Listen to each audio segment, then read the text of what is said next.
and all the way up to the enterprise businesses where we provide customized API payment solutions. Now, moving towards the future, we envision that Web3 type payments it would become a lot more prevalent. And part of that initiative under our StraitsX brand is where we issue a stablecoin.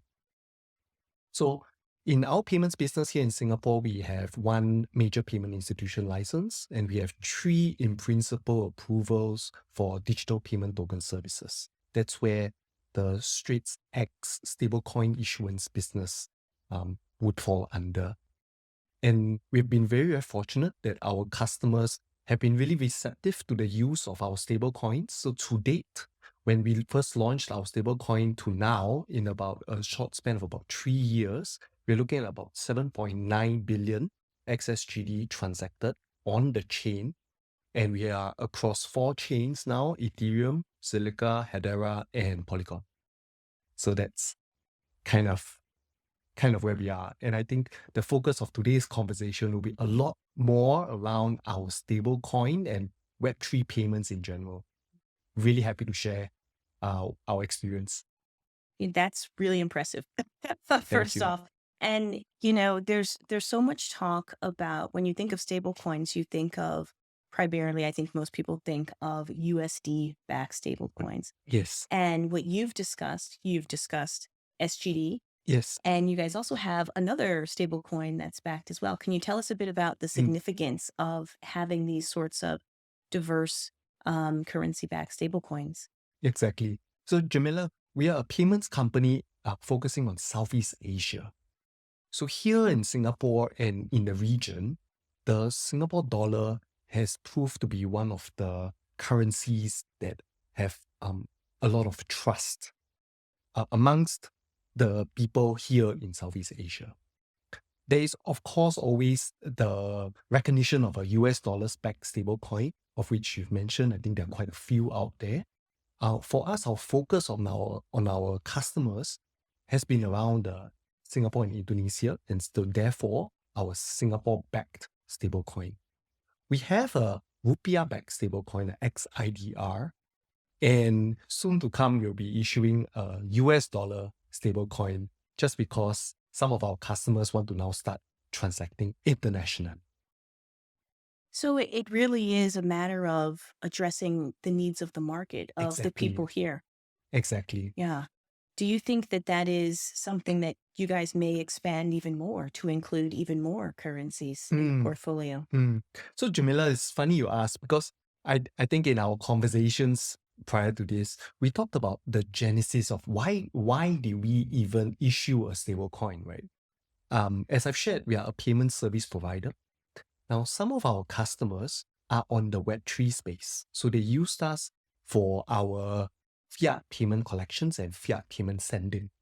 Now, the problem that some of them faced was the very long integration lead time and the long integration technical expertise required to integrate the APIs.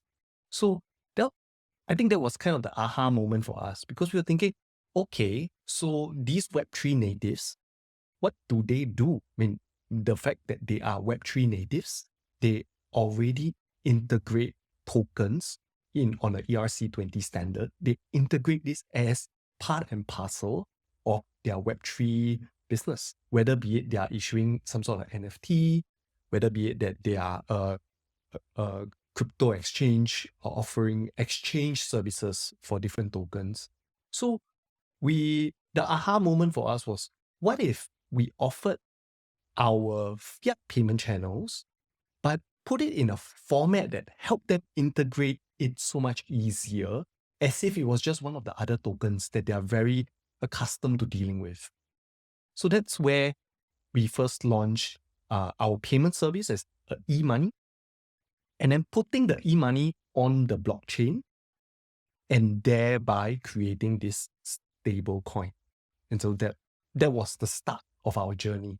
So you essentially looked at the issues that Web3 businesses are having, particularly founders. I mean, we work with a lot of companies that have this challenge where they think, okay, I've set up my legal entity. I've got funds coming in. Oh, wait, I don't have an off-ramp. Yeah, I don't have an exactly. off-ramp solution. And so you saw that and said, this is the solution that we're going to provide. Exactly. Thinking about Web3 businesses and Web3 founders, Justina, I've seen a lot of this sort of progression towards an interest in Bitcoin mining. And Bitcoin obviously gets a lot of attention because it is Bitcoin and it's one of, the first cryptos out there that people are really focused on and looking at. Halving is coming up soon. What really is the solution that BitDeer provides to, let's say, your average Web3 founder that maybe wants to start a Bitcoin mining company and they have nothing, they just have an idea? Yeah, the company has been up running for quite some year already when like like that before last bull market. So back then the company's expertise is just like running the mining farms. Like initially in China, but gradually they're shifting the business out because like China got like certain restriction of this kind of industry. So the company's expertise crypto mining, so data center build up. So most essentially, they need to find some place where got a competitive electricity price and also like reasonable infrastructure, like uninterrupted internet and everything.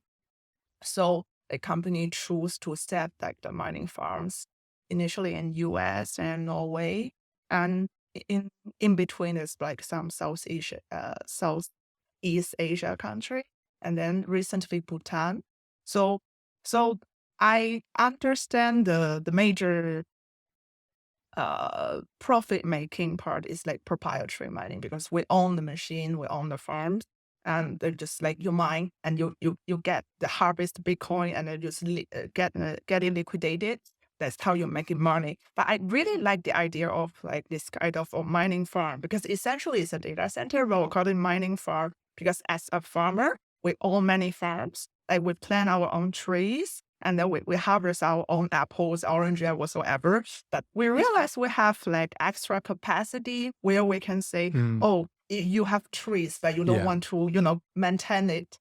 Plant it in our farm. We take care of it, just as I said, it's hosting. So I grew the apple, I send it back to you. But of course, you need to pay me the bean fee or whatever, right? And then next step is we realize, oh, there's some customer, they don't even have trees, but they feel, I don't want the apple now, because if I want the apple now, I just go to exchange or OTC to get the apple. Yeah. But I feel when it comes to the harvest season, the apple price will go higher.